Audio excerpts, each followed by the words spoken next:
Hello everyone, welcome to my UPSC.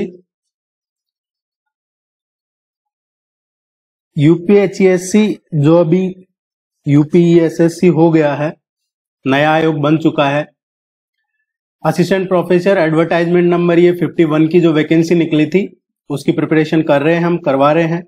Test series available है। Test series के लिए इस नंबर पे कांटेक्ट कर सकते हैं। वेबसाइट पे विजिट करके भी टेस्ट सीरीज ज्वाइन कर सकते हैं।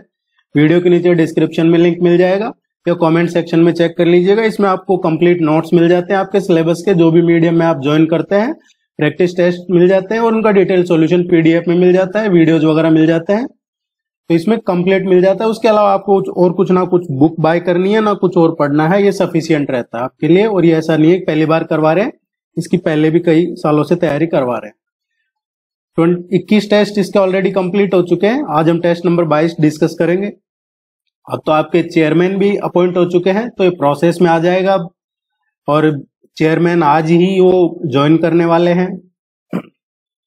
और इनका बैकग्राउंड भी ऐसा रहा है कि यूपीएससी के पेपर भी बनाए हैं इन्होंने, जो यूनियन पब्लिक सर्विस कमीशन है उसके, यूपीपीएससी है Uttar Pradesh public service commission, उसके भी इन्होंने पेपर सेट किए हैं। जो पहले यूपीएचसीएससी था उसके भी असिस्टेंट प्रोफेसर के इन्होंने पेपर सेट किए हैं कई बार, तो इनका एक्सपीरियंस है इस एग्जाम को लेके। और अब उनकी प्रायोरिटी यही है कि सबसे पहले एग्जाम्स करवाए जाए। और भी कोई अपडेट होगा आपके साथ शेयर करेंगे। Let's begin. निम्नलिखित में से किस मामले में भारत के सर्वोच्च न्यायालय ने माना कि जलवायु परिवर्तन के प्रतिकूल प्रभावों के विरुद्ध अधिकार एक मौलिक अधिकार है? टेस्ट हिंदी और इंग्लिश दोनों में अवेलेबल है। ऐसा नहीं है यहाँ पे हिंदी में करवा रहे हैं तो इंग्लिश में अवेलेबल नहीं है, दोनों लैंग्वेज में, दोनों मीडियम में अवेलेबल है। देखिए इसमें कहा है कि कौन से मामले में, किस केस में ये जो अपेक्स कोर्ट है, सुप्रीम कोर्ट ऑफ इंडिया, उसने माना है कि जो जलवायु परिवर्तन है उसके प्रतिकूल प्रभावों के विरुद्ध अधिकार एक मौलिक अधिकार है। जो right against the adverse effects of climate change is a fundamental right. ये अभी रिसेंट का केस है, लेटेस्ट का है, M.K. Ranjit Singh and others versus Union of India and others 2024 का ये केस है। और इस केस में सर्वोच्च न्यायालय ने M.K. रंजीत सिंह एवं अन्य बनाम भारत संघ और अन्य 2024 में जलवायु परिवर्तन तथा मानव अधिकारों पर कई हिस्टोरिकल फैसले सुनाए हैं इस केस को लेके। और इसमें माना है सर्वोच्च न्यायालय ने कि जो आर्टिकल 21 है उसके तहत जो right to life and liberty है वो, और आर्टिकल 14 जो कानून के समान सबको इक्वलिटी देता है, उसमें ये जलवायु परिवर्तन के प्रभाव एक फंडामेंटल राइट है, ये माना है। डी इसका करेक्ट आंसर आएगा। ये केस का नाम जरूर ध्यान रखिएगा, M.K. रंजीत सिंह। निम्नलिखित पर विचार कीजिए और इन पे विचार करने के बाद क्या करना है, उपरोक्त में से कौन सी घटनाएं लॉर्ड डफरिन के कार्यकाल के दौरान घटित हुई है। एक क्वेश्चन क्रोनोलॉजिकल ऑर्डर पे आता है, इसलिए हमें इन चीजों को, जो आपको यूट्यूब पे वीडियोज वगैरह अवेलेबल है देख लीजिएगा, आगे भी जो सिलेबस बाकी है वो करवाएंगे। लॉर्ड डफरिन के कार्यकाल में जो घटनाएं हुई हैं उनके बारे में पूछा गया है। तो सबसे पहले तो हमें लॉर्ड डफरिन का पता होना चाहिए, जो हम ऑलरेडी पढ़ चुके हैं। 1884 टू 1888, 1884 से 1888 तक ये इनका कार्यकाल रहा है। सेकंड जो एंग्लो वर्मा वॉर है, द्वितीय एंग्लो वर्मा युद्ध, ये एक्चुअली लॉर्ड डलहौजी के टाइम पे हुआ था। डलहौजी के टाइम पे हुआ था ये। और ये 1852-53 में जब लॉर्ड डलहौजी थे, देखिए ये गवर्नर जनरल के सारे अच्छे से करवाए हैं, तो आप उनको देख लीजिएगा, वीडियो अवेलेबल है। इसलिए पहला सही नहीं है, पहला स्टेटमेंट ये सही नहीं है। पंजदेह की घटना, पंजदेह घटना ये 1885 में हुई थी, जब रूसी सेना ने जो अमू दरिया है उसके दक्षिण में पंजदेह के आसपास का जो अफगान एरिया है, अभी आप पढ़ते हैं तो लगता है कि ये इंडिया का नहीं है, लेकिन उस टाइम पे ये सब एक ही था। तो उस एरिया में ये पंजदेह की घटना हुई थी। तो ये उस टाइम पे लॉर्ड डफरिन थे, 84 से 88 के बीच में। भारतीय राष्ट्रीय कांग्रेस का गठन ये भी 1885 में कांग्रेस का गठन हुआ था, तो ये भी इन्हीं के टाइम पे हुआ था। इंपेरियल सर्विस कॉर्प्स, जो इंपेरियल सर्विस कॉर्प्स है, सर्विस कॉर्प्स है एक्चुअली, इंपीरियल सर्विस कॉर्प्स, और ये इन्हीं के टाइम पे हुआ है। इंपीरियल सर्विस कॉर्प्स भी इन्होंने बनाए थे। इसमें बंगाल में निम्न वर्ग की आबादी की स्थिति पर जो रिपोर्ट आई थी, बंगाल में निम्न वर्ग की आबादी की स्थिति पे जो रिपोर्ट आई थी, वो भी इन्हीं के टाइम पे आई थी, 1888 में। तो ये जो second, third, fourth and fifth, ये चारों घटनाएं लॉर्ड डफरिन के टाइम पे हुई है। और ये जो बंगाल में रिपोर्ट आई थी निम्न वर्ग की आबादी की स्थिति पे रिपोर्ट, इसको डफरिन रिपोर्ट के नाम से भी जानते हैं। इसलिए इसका करेक्ट आंसर आएगा 2, 3, 4, 5। अच्छा, अब इसमें पूछा है कितने सही है, तो 4 सही है। आजकल ये नया ट्रेंड है, एग्जाम में इस तरीके से भी क्वेश्चन आ रहे हैं। जो पहले आता था only first and second, only first second third, only second third fourth, आजकल ये इस तरीके के भी क्वेश्चन पूछे जाने लगे हैं एग्जाम में। तो ये भी प्रैक्टिस होती रहेगी। गलील क्षेत्र जो कभी कभी समाचारों में आता है, कहां पे स्थित है? ये जो गलील क्षेत्र है, ये कहां पे स्थित है? ये आजकल काफी चर्चा में रहता है। ये क्षेत्र है जो, और स्पेशली पिछले 2-2.5 साल से तो ये बहुत ज्यादा चर्चा में है। जब से तो अक्टूबर 7 को जो हमास और इजराइल का वाकया हुआ, उसके बाद से ये नदर्न इजराइल में है। गलील क्षेत्र नदर्न इजराइल में है, उत्तरी इजराइल में। यहाँ पे एक घाटी और है जो भी इंपॉर्टेंट है काफी, जेजेल घाटी है। एक साइड इसके लेबनान है, एक साइड में इसके माउंटेन्स हैं, एक साइड में इसके गलील सी है, एक साइड जॉर्डन रिवर है, गुलन हाइट्स हैं, और इस तरीके से ये चारों तरफ से घिरा हुआ है। अगर इसका बारे में आपको नहीं पता है गलील क्षेत्र किस चीज के लिए फेमस है, तो गलील सागर के लिए जाना जाता है एक तो ये, और कहा जाता है कि जो गलील सागर है, गलील सागर, और वो इसके ईस्टर्न साइड में है, गलील क्षेत्र के ईस्ट पूर्व में है गलील सागर। यही का वो वाकया है जिसके लिए कहा जाता है कि जो ईसा मसीह थे, यीशु थे, वो पानी पे चले थे, वो यही का वाकया है। और अब ये कॉन्फ्लिक्ट की वजह से चर्चा में है। ए इसका करेक्ट आंसर।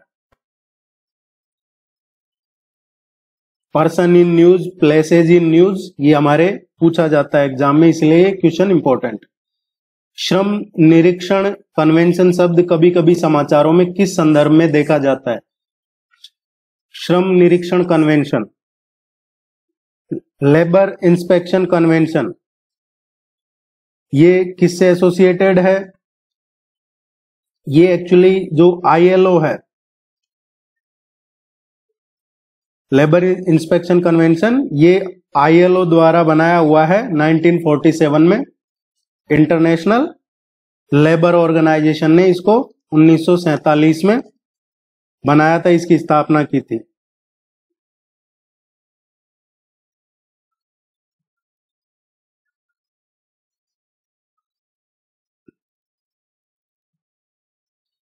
शिक्षा मंत्रालय द्वारा हाल ही में गठित कोप्पिलिल राधाकृष्णन समिति का प्राथमिक उद्देश्य क्या है? अभी रिसेंटली शिक्षा मंत्रालय ने कुछ टाइम पहले एक कमेटी गठित की थी, कोप्पिलिल राधाकृष्णन समिति। इसका जो प्राथमिक उद्देश्य है वो क्या है? ये कमेटी एक्चुअली जो ट्रांसपेरेंसी या फिर जो कहें कि जो परीक्षाएं हैं, परीक्षाओं का पारदर्शी होना, सुचारू होना, निष्पक्ष होना, इस तरीके के कामों के लिए इसमें 7 मेंबर्स हैं। 7 सदस्यों की कमेटी है, 7 सदस्यों की ये कमेटी गठित की है शिक्षा मंत्रालय ने। किसके लिए की है ये? पूरी तरह से परीक्षा प्रक्रिया का विश्लेषण करना और किसी भी संभावित उल्लंघन को रोकने के लिए उपाय सुझाने के लिए ये कमेटी गठित की है। अभी रिसेंटली यूपी पुलिस का एग्जाम हुआ है। ये इतना बड़ा एग्जाम था और इसको काफी सही तरीके से कोई ऐसी रिपोर्ट आई नहीं है कि कोई ऐसा पेपर लीक जैसा कुछ हुआ हो। तो ये भी एक अच्छी बात है। अदरवाइज तो पिछले 2-3 साल में देखोगे तो देश के हर राज्यों में काफी एग्जाम्स के पेपर लीक की घटनाएं आई है। उम्मीद है आगे रुक जाएंगी। तो इसी को लेके जो पेपर लीक है या फिर जो एग्जाम में ट्रांसपेरेंसी आए और कोई घटनाएं होती है उनको रोकने के लिए क्या किया जा सकता है, उनको एनालाइज करना। सजेशन बी इसका करेक्ट आंसर। निम्न पर विचार कीजिए, निम्न पर विचार कीजिए। सार्वजनिक इंटरनेट एक्सेस कार्यक्रम, ई क्रांति सेवाओं की इलेक्ट्रॉनिक डिलीवरी, सभी के लिए सूचना, इलेक्ट्रॉनिक्स विनिर्माण, ये क्या है? एक्चुअली ये पूछा गया है हमसे, इनमें से कौन डिजिटल इंडिया पहल के 9 स्तंभों में शामिल है? देखिए जो डिजिटल इंडिया है उसके टोटल 9 पिलर्स हैं। डिजिटल इंडिया जो इनिशिएटिव है उसमें टोटल कितने पिलर हैं? 9 पिलर्स हैं, 9 स्तंभ हैं। ये जो ऊपर 4 दे रखे हैं इनमें से कौन सा डिजिटल इंडिया के जो पिलर्स हैं डिजिटल इंडिया इनिशिएटिव के, वो उसमें इंक्लूडेड है। इसमें सार्वजनिक इंटरनेट एक्सेस कार्यक्रम, हाँ पब्लिक इंटरनेट एक्सेस कार्यक्रम ये है इसमें शामिल है। ई क्रांति इलेक्ट्रॉनिक डिलीवरी ऑफ सर्विसेज ये भी है। इंफॉर्मेशन फॉर ऑल ये भी है। एंड इलेक्ट्रॉनिक्स मैन्युफैक्चरिंग, ये चारों ही डिजिटल इंडिया के जो पिलर्स हैं उनमें शामिल हैं। आईसीटी में इस तरीके के क्वेश्चन पूछे जा सकते हैं हमसे। इसका जो करेक्ट आंसर आएगा डी आएगा। देखिए टेस्ट सीरीज ज्वाइन कर लीजिएगा, आपकी रेगुलरिटी बनी रहेगी। वीडियो को लाइक जरूर कीजिए। आप में से बहुत सारे लोग वीडियोस देख लेते हैं लेकिन अपनी राय नहीं देते कमेंट में, या फिर वो चैनल को सब्सक्राइब नहीं कर रखा आप लोगों ने, तो कर लीजिएगा। रिक्वेस्ट है आपसे, निम्नलिखित में से कौन से प्रावधान ब्रिटिश संविधान से लिए गए हैं? जो ब्रिटिशर्स का संविधान है उससे हमने कौन से प्रावधान हमारे कॉन्स्टिट्यूशन में लिए गए हैं? ये जो ऑप्शन में दे रखे हैं इनमें से राज्य नीति के निर्देशक सिद्धांत, जो directive principle of state policy है, ये नहीं लिया गया है हमारे इसमें। ये हम पढ़ चुके हैं कौन सा कहां से लिया है। इसका आगे और एक नेक्स्ट पार्ट जो होगा पॉलिटी का उसमें इसको डिटेल में और करवाएंगे। रूल ऑफ लॉ, कानून का शासक, जो कानून का शासन है कि ये हमने ब्रिटेन से लिया है। द्विसदनीयता, जो बाइकैमरलिज्म है कि सदन 2 है इसके, ये हमने ब्रिटेन से लिया है। कानून द्वारा स्थापित प्रक्रिया ये नहीं है ब्रिटेन का। एंड केंद्र द्वारा राज्यपालों की ये भी नहीं है। तो ये 2 सेकंड और थर्ड हमने ब्रिटेन से लिए। ब्रिटेन से एक्चुअली क्या क्या लिया हमने? एक तो जो संसदीय पार्लियामेंट्री फॉर्म होगा गवर्नमेंट का वो ब्रिटेन से लिया है। दूसरा कानून का शासन होगा ये ब्रिटेन से लिया है। जो विधायी प्रक्रिया है वो जो सिंगल सिटीजनशिप है, हमारे सिंगल सिटीजनशिप है, ये भी ब्रिटेन से लिया है। जो कैबिनेट सिस्टम है, कैबिनेट जो गवर्नमेंट फॉर्म करता है कैबिनेट, वो जो विशेषाधिकार है या कहें रिट हमने पढ़ा लास्ट लेक्चर में, या फिर जो संसद के पास विशेषाधिकार है, ये द्विसदनीयता, ये सब हमने ब्रिटेन के कॉन्स्टिट्यूशन से अडॉप्ट किए हैं, वहां से इंस्पायर होके वहां से लिए। बी इसका करेक्ट आंसर आएगा।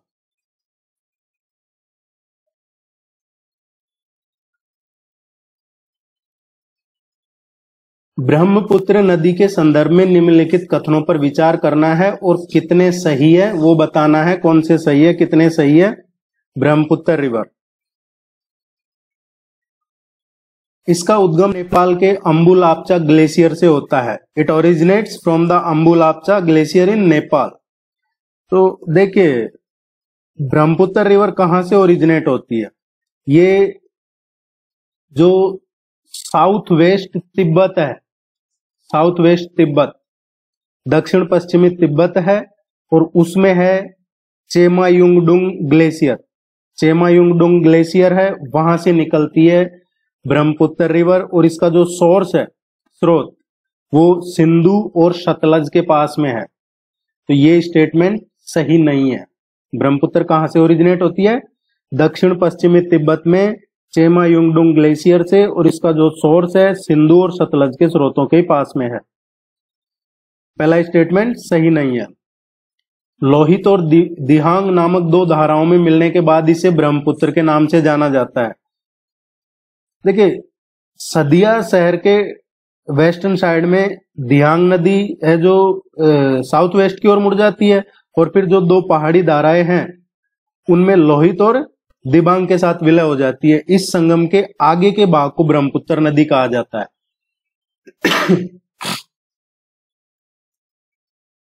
इस संगम के आगे के भाग को ब्रह्मपुत्र नदी कहा जाता है। तो ये भी इसका सही नहीं है। असम घाटी में नदी के ढलान का अचानक समतल हो जाने के कारण नदी की प्रकृति लटदार हो जाती है। ये कहा है क्वेश्चन में कि जो असम घाटी के जो नदी का ढलान है अचानक से समतल हो जाता है, और इसके कारण नदी की जो प्रकृति है, इसका जो नेचर है वो लटदार हो जाता है। ये स्टेटमेंट सही है। इसमें क्या होता है ना कि सडनली ये रिवर है जो जैसे आसाम वैली है, आसाम वैली में जो ढलान है उसके बाद ये अचानक से समतल हो जाती है, और ये सही स्टेटमेंट है। इसका जो करेक्ट आंसर आएगा ओनली 3, और कितने सही है पूछा है तो केवल एक ही सही है।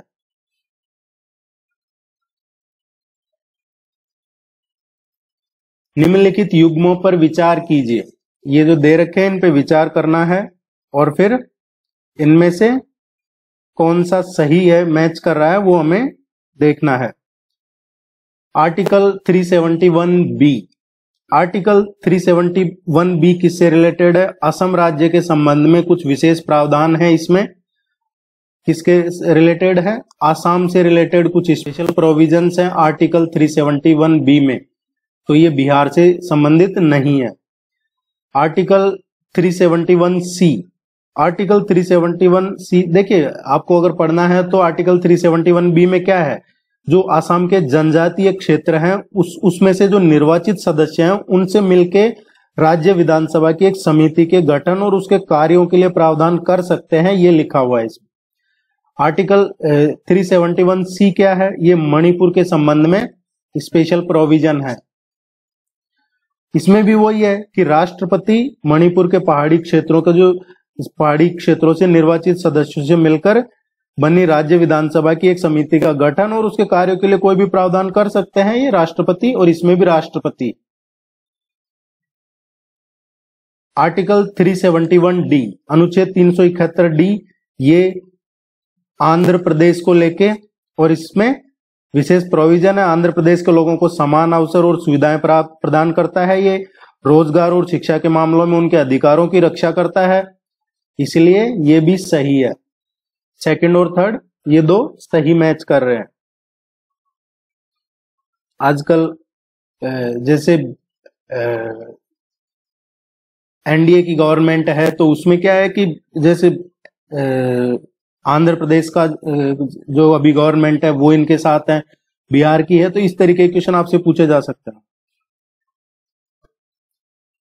सही कौन सा है इसमें से, सेकंड और थर्ड। सभी टेस्ट में आपको 30 क्वेश्चन ही मिलते हैं, अगर यहां पूरे नहीं करवाते हैं, लेकिन जो आपको टेस्ट मिलते हैं टेस्ट सीरीज में उसमें सभी में टेस्ट में 30 क्वेश्चन ही होते हैं। तो ऐसा ना समझे कि यहां कम करवाए या ज्यादा कुछ। तो भारतीय संविधान में 10वीं अनुसूची किस संशोधन द्वारा जोड़ी गई है? 10th schedule was added to the Indian constitution by which of the following amendment? So जो 10th शेड्यूल है, 10वीं अनुसूची, किससे संबंधित थी? ये एंटी डिफेक्शन लॉ को लेके था, दल बदल कानून। ए इसका करेक्ट आंसर आएगा।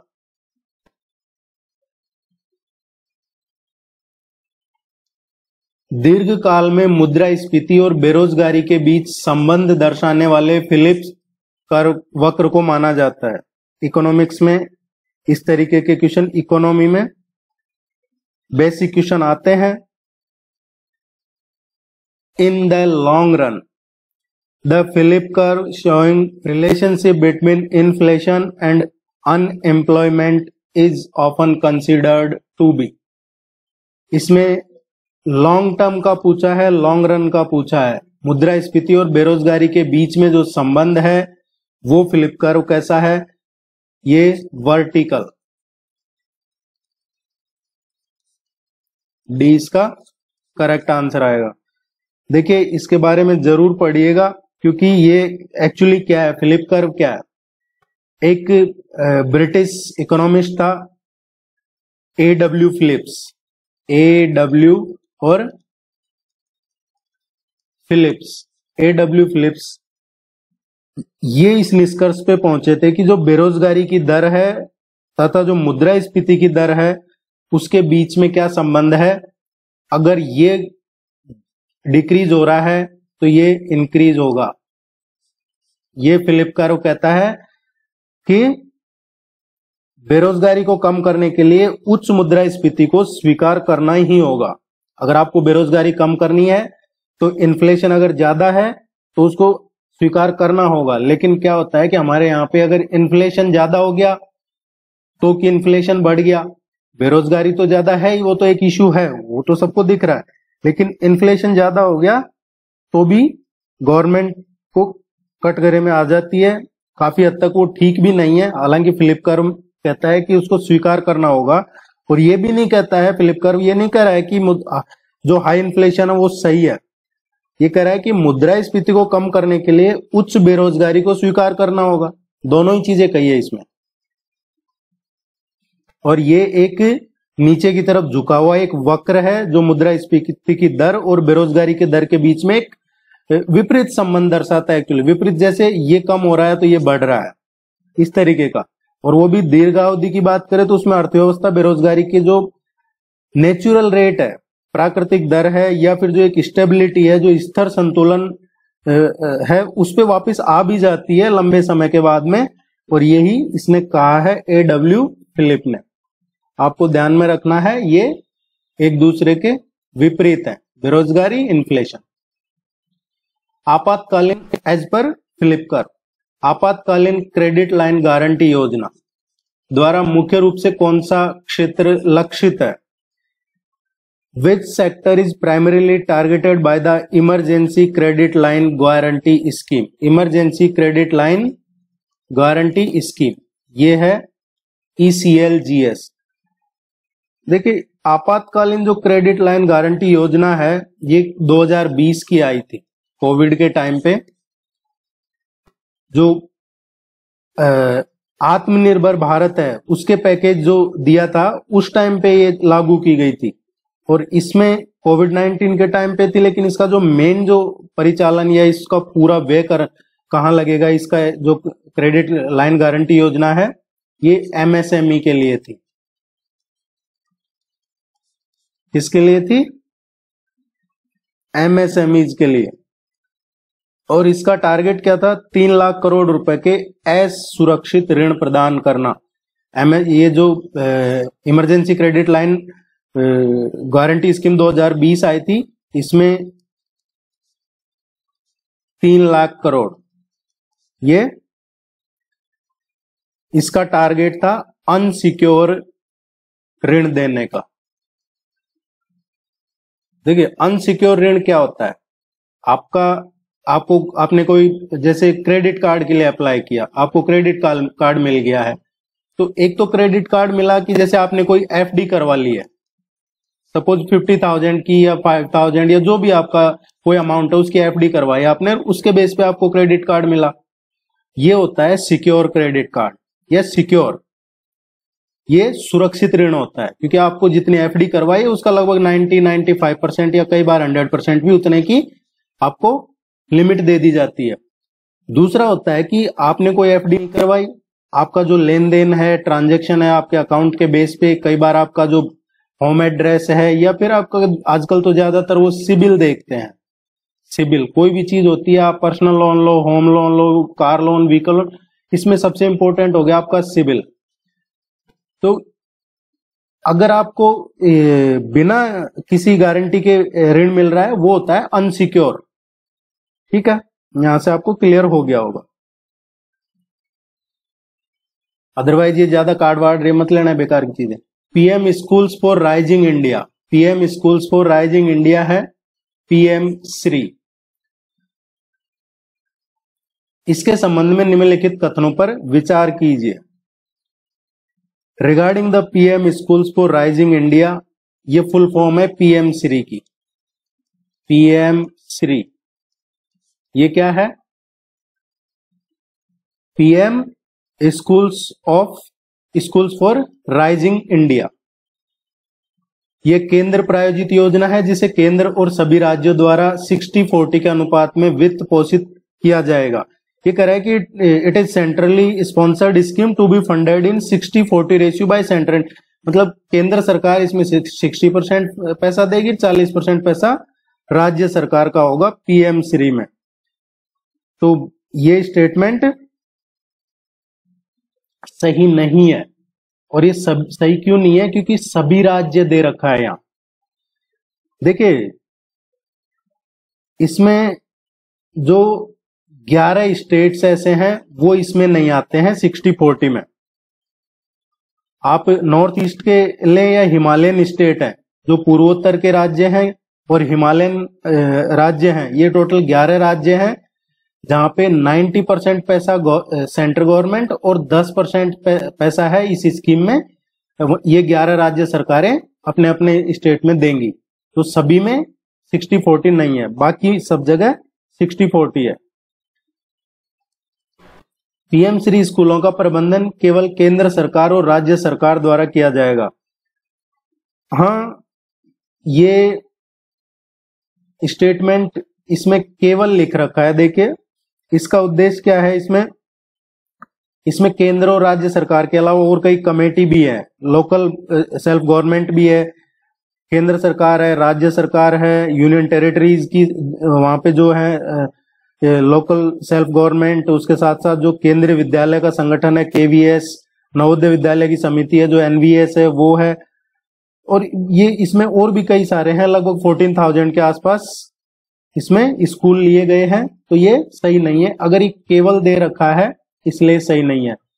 ये राष्ट्रीय शिक्षा नीति जो नेशनल एजुकेशन पॉलिसी है इसके कार्यान्वयन को दर्शाता है। ये बिल्कुल सही है। पीएम श्री स्कूल राष्ट्रीय शिक्षा नीति 2020 के कार्यान्वयन को प्रदर्शित करता है और समय के साथ अनुकरणीय स्कूल के रूप में ये पीएम श्री स्कूल्स उभरे भी हैं। तो इसमें केवल तीसरा सही है, 20 का करेक्ट आंसर आएगा।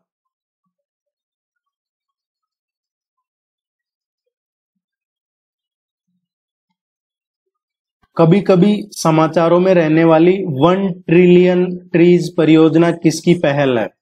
1 ट्रिलियन ट्रीज जो परियोजना है ये किसकी पहल है?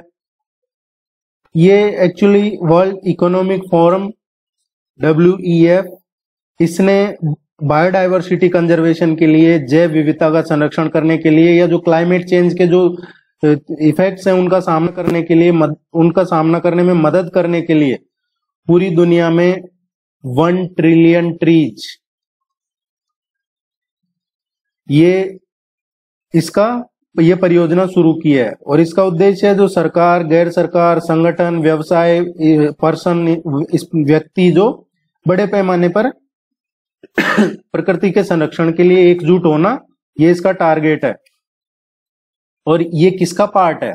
एक प्रोग्राम शुरू किया था UN decade of ecosystem restoration.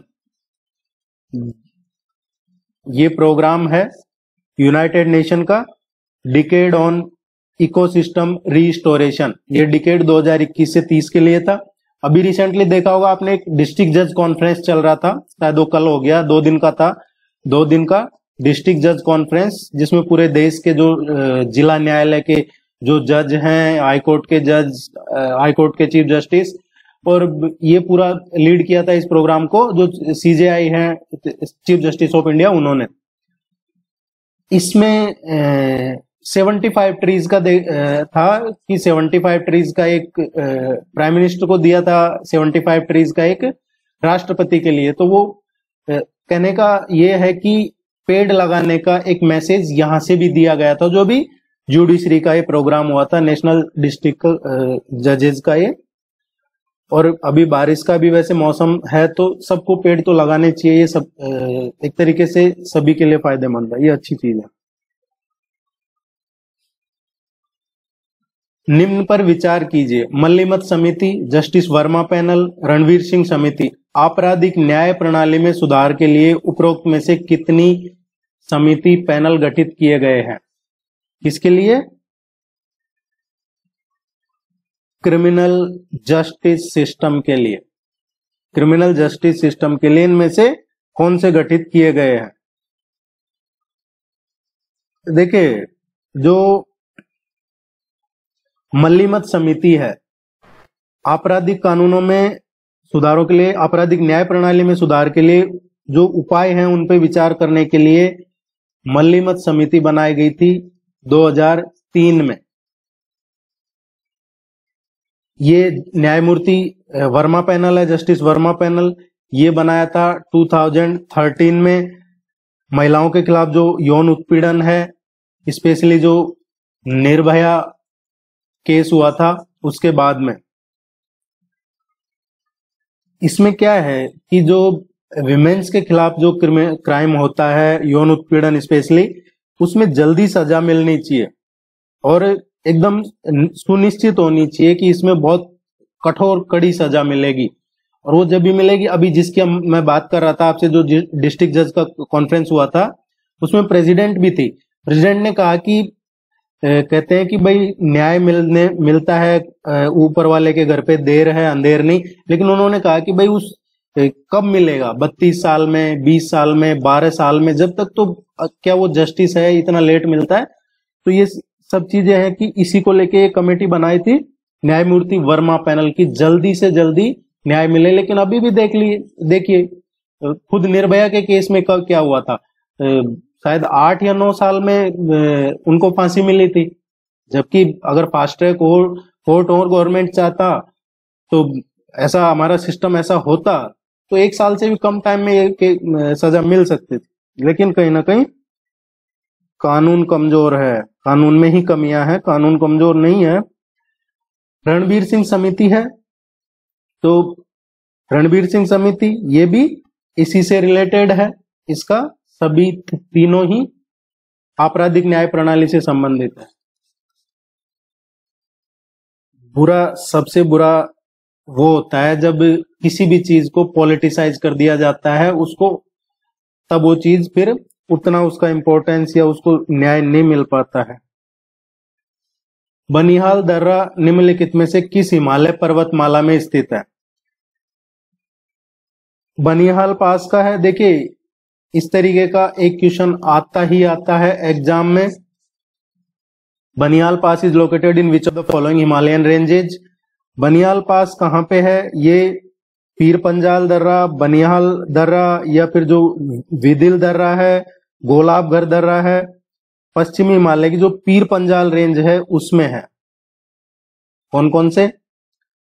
Banihal, Banihal पास, पीर पंजाल पास, बिदिल पास, गोलाबगढ़ पास, ये सभी वेस्टर्न हिमालय रेंज में है। वेस्टर्न हिमालय की कौन सी रेंज? पीर पंजाल रेंज। और बनिहाल पास है, ये कहां पे है? जम्मू क्षेत्र में है। ये कश्मीर घाटी, जम्मू और कश्मीर घाटी के बीच में एक तो जो जम्मू रीजन है और एक कश्मीर घाटी, इनके बीच में है ये बनिहाल पास, और जम्मू शहर को श्रीनगर से भी जोड़ता है। जम्मू को श्रीनगर से यही पास जोड़ता है। ये इसका करेक्ट आंसर है। देखिए, आपकी कोई भी सजेशन हो, कोई भी क्वेरी हो, निसंकोच कमेंट सेक्शन में पूछ लीजिएगा। बाकी वीडियो को लाइक करके जरूर जाइएगा। निम्नलिखित में से कौन सा भारतीय राज्य बांग्लादेश के साथ सीमा साझा नहीं करता है? इनमें से कौन सा स्टेट है जो बांग्लादेश के साथ बॉर्डर शेयर नहीं करता है?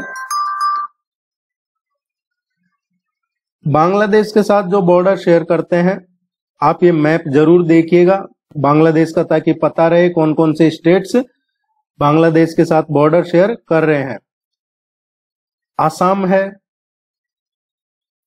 आसाम के यहां पे आपको देखने को मिलेगा क्या है? मेघालय। और फिर आप देखते हैं तो इधर यहां पे आ जाता है त्रिपुरा, और इधर की साइड है जो वेस्ट बंगाल, पश्चिमी बंगाल है। पश्चिम बंगाल ऊपर तक है, मैप में देख लीजिएगा। और यहां पे है बांग्लादेश, ये वाला बांग्लादेश है। तो इसके साथ में आसाम, पश्चिम बंगाल, इधर ये जो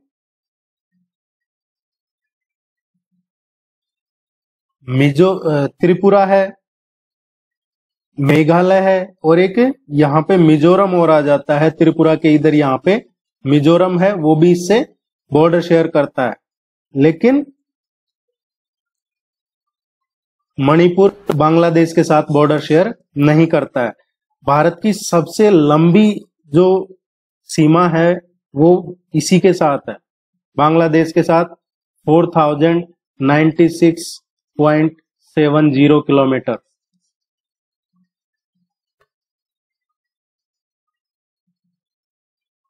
मैप में जरूर देखिएगा ये, बाकी आगे और अच्छे से इसको करवाएंगे। सभी टॉपिक्स पे क्वेश्चन करवाते हैं, सिलेबस को ध्यान में रख के आपका एग्जाम का क्या लेवल है और सिलेबस क्या है। सर्वेक्षण अनुसंधान प्रक्रिया में सबसे महत्वपूर्ण चरणों में से एक है। जो सर्वेक्षण अनुसंधान है उसमें जो सबसे महत्वपूर्ण स्टेज है उनमें से एक कौन सा है? प्रश्नावली डिजाइन। ये इंपॉर्टेंट स्टेज में से एक है। शैक्षणिक संसाधनों तक खुली पहुंच के लिए शिक्षा मंत्रालय का कौन सा डिजिटल प्लेटफॉर्म विकसित किया गया है? शैक्षणिक संसाधन है, वहां तक एक खुली पहुंच हो, उसके लिए जो शिक्षा मंत्रालय है उसने एक डिजिटल प्लेटफॉर्म विकसित किया है। वो कौन सा विकसित किया है? ये भारतीय राष्ट्रीय डिजिटल लाइब्रेरी। उम्मीद है आपको ये यूजफुल लगा होगा, और ये बिल्कुल आपके लिए यूजफुल है। All the very best, good luck, thank you very much.